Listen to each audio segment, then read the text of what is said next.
This is Radio Entrepreneurs. I'm here with Mark Z from Longfellow Staffing. Before Mark introduces our next guest, I have to say I met this guest probably about 27 years ago.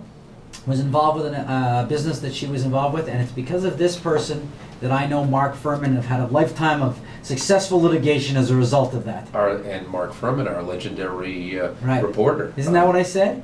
I thought I said that. Legendary. Oh, yes. Okay. So why don't you introduce her so we can start talking to her?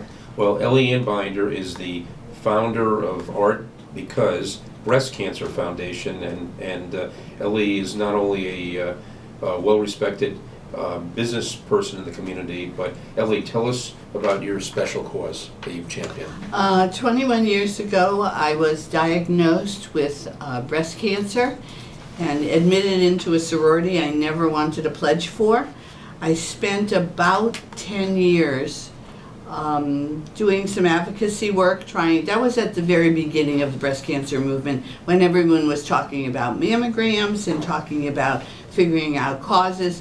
But I came from a background of no family history. I came from a background of asking questions about why did this happen.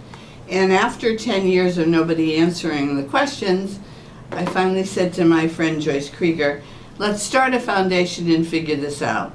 So in her art gallery, I asked her if she would please give me 10% of everything that she earned in the gallery, and we would fund research looking at the environmental causes of breast cancer. It was very clear to me that if 90% of us have no family history, it had to be something outside the body, but we have to prove that. So the business plan to use art gallery money to, as you know, Jeffrey, not a good business plan, but the foundation was formed by friends, and we have continued to grow over the last 10 or 12 years, and now we're about to embark on a $5 million research fund to fund a huge project that hopefully will lead us to know what the environment is doing to our bodies. You know, what's interesting, Ellie, that you point out is 90% of all diagnosed cases of breast cancer have no family history, and that's something that, I was telling you before the show that we have a history of it in my family, and that a lot of families have this continuum, and I always thought that was such a key element, but I think what your organization has done is they not only discovered that it's environmental, there are other issues.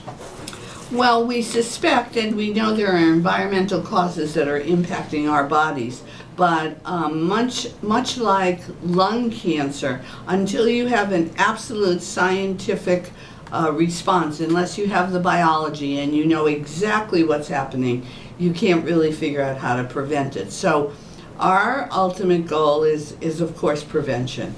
Our immediate goal is to fund the research. The environmental causes of breast cancer have not gotten as much of a play as some of the very big breast cancer organizations and the big hospitals because, of course, if someone's diagnosed, we immediately want them to be cured. But my world talks to causes, finding causes, preventing the disease. If we find the cause and prevent the disease, we don't have to cure it anymore. Can you tell us about the makeup of your group? And also, don't forget, breast cancer is not just something that women get, correct? Absolutely correct. Men do have cases of breast There cancer. is approximately a 2% case of men getting breast cancer, and we actually did a very big project. I don't know if you know about the guys from Camp Lejeune who have gotten breast cancer because the water was contaminated. We did a big calendar and have met many of the guys from Camp Lejeune. There's the single largest cluster of male breast cancer that's ever been recorded came out of Camp Lejeune. Over a 30-year period, people on base were exposed to trichloroethylene and perchloroethylene in the water. And now 30 years later, there is this incredible cluster of men who are getting breast cancer. Wow. Can you tell us about your group of advisors or the makeup of the organization now that you've developed it? Sure, we're a 501c3 public charity with a very strategic, committed board of directors.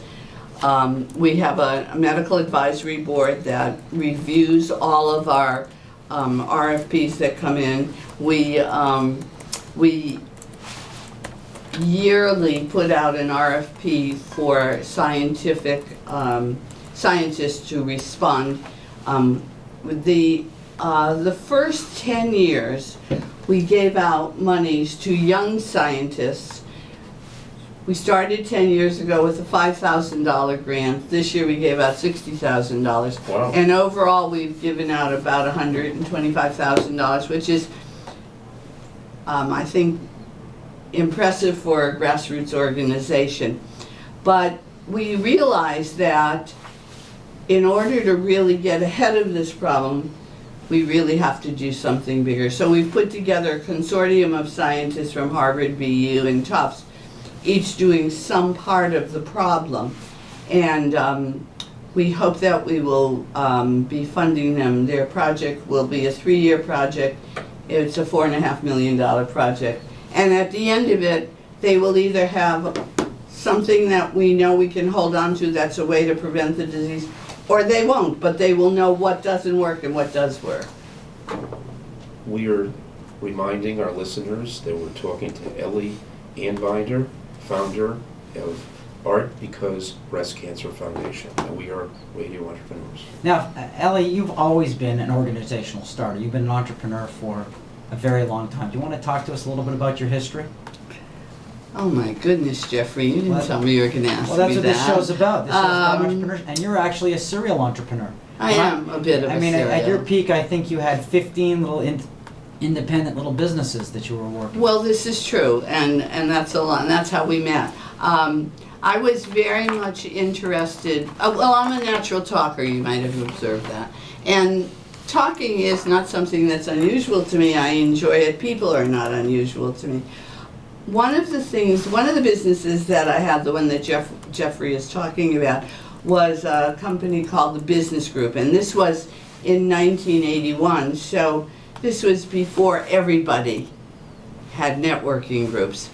And we had many groups all over New England. I think at one moment there were about 23 of them all over New England. Non-competitive people who meet in what we today do naturally, exchange referrals, but back then it was unusual. Right. And Art Because Breast Cancer Foundation was built on the same premise. People network either for business or for public reasons or for philanthropic reasons. That's what we're doing. Very interesting. That's how we built Art Because. You know, I'm just also wondering, you know, what's next for Ellie Anbinder? Get rid of breast cancer. That's the goal. That's it. That's good. Do you know, breast cancer. You know, in the last few years, have you figured out some things that really are in the environment that people shouldn't be doing? Absolutely. However, there are something like 80,000 toxins in the environment, excuse me, of which the government has really only tested about 200. Wow. And we know that those toxins are interfering with what's happening in our bodies. And if you look at women in 1940, the rates for breast cancer were 1 in 22. If you look at them 40 years later, today they're 1 in 8. So the question becomes, if this continues, what happens 40 years from now? Does everybody have breast cancer? I don't think we can allow that. That's not a paradigm that we can allow. And I really respect the curing, but wouldn't it be great if we didn't have to do that? So people ask me all the time, Ellie, is that some kind of a pipe dream? And I think That's what visionaries have. They it's have not dreams. a pipe dream because there's no other choice. Right. You know, the single largest killer of women cancer killer of women is breast cancer between the ages of 25 and 50. That is not The acceptable. heart disease, I heard, is starting to catch up. Well, no, actually, Jeffrey, I just read a report 2 weeks ago that said that in 5 years, cancer will take over as the leading killer in America. Wow. So, I ask you this question. We are in a most amazing country, right? Why can't we solve this problem? Well, they seem to be spending a lot on research on it, but not enough. Well, and a lot of that research is not necessarily in the right direction. Right. It needs to be redirected, More preventative. more preventive. More preventative versus a treatment. Again, don't forget, if we find the cause and we prevent the disease, we don't have to cure it anymore. And you know, if we are lucky enough to scientifically figure this out, then we'll just go on to the next cancer. And there's plenty of cancers around, unfortunately. Ellie, if somebody wants to get a hold of you and talk to you, how would they do that? They can find me at ellie@artbecause.org. They can go on our website, www.artbecause.org, or they can call me at 508-877-4543. Ellie, never stop. Jeffrey, you know. Ellie, it's been a pleasure. Can't. This is Jeffrey Davis with Mark Z, and we've been speaking with the indomitable Ellie Anbinder of Art Because. We'll be right back after this break with more interviews on Radio Entrepreneurs. Thank Just so you. you know, when you go